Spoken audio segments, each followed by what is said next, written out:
Hi, this is my review of Tesla's autopilot.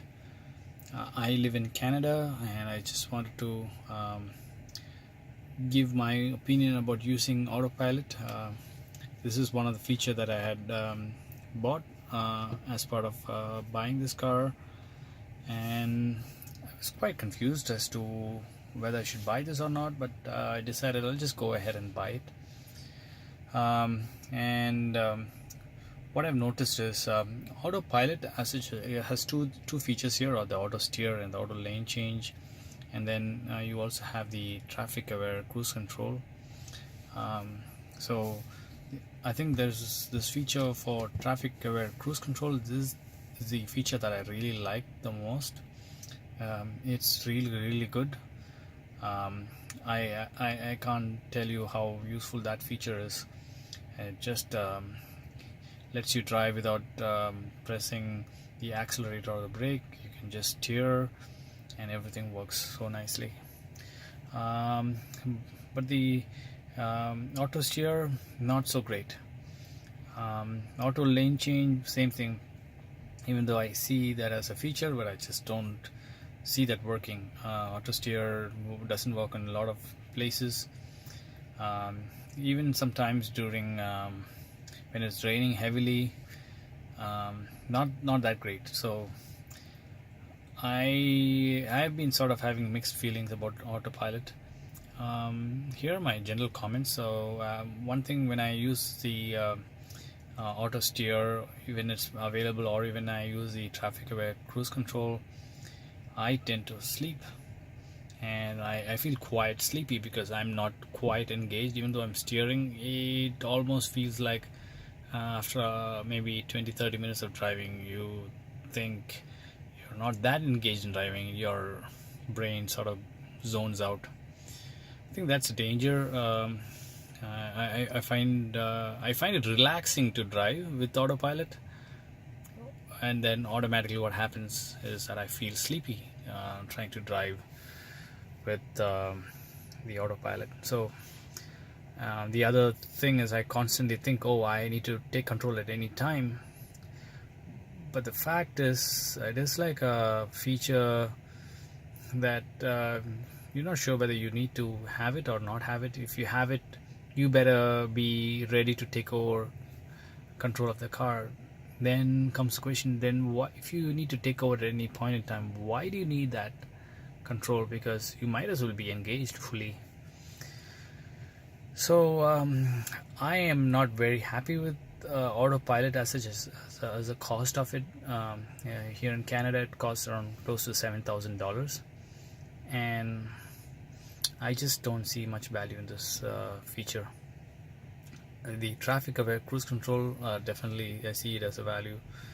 I've been hearing that the auto summon has come out, and I did get my latest software 2018-26, and I don't see auto summon here in my settings here. So, and I guess auto summon again, I think is probably more like a gimmick. I don't know how practical this feature is. Well, if there was an option for me to cancel this feature, I would probably cancel it and get that money back, $7,000 for a feature that you generally don't use too much. Or if they just package this auto traffic aware cruise control as a separate feature for some number here, I would probably just pick that.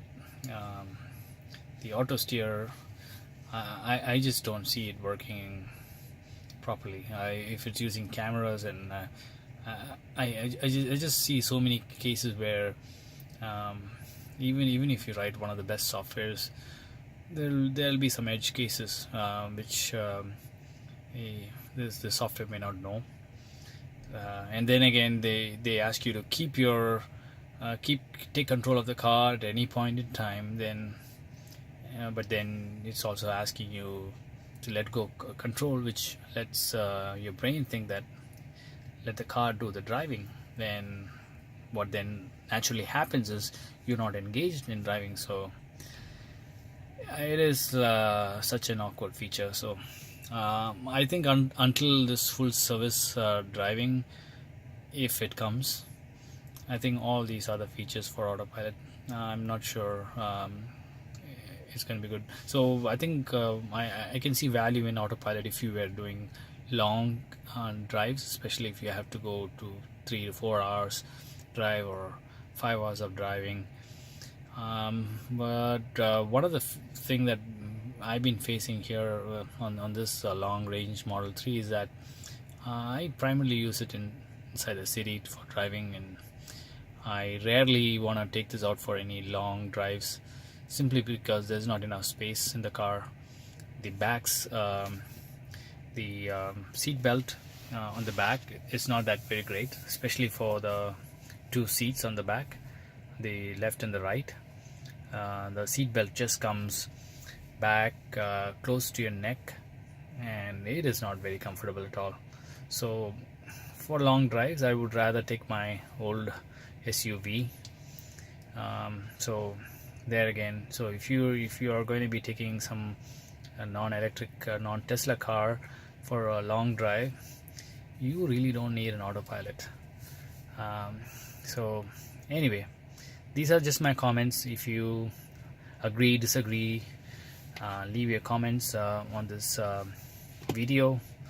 I'd be happy to hear from other folks who are in Canada who actually use this feature for autopilot, to see how useful it is for them.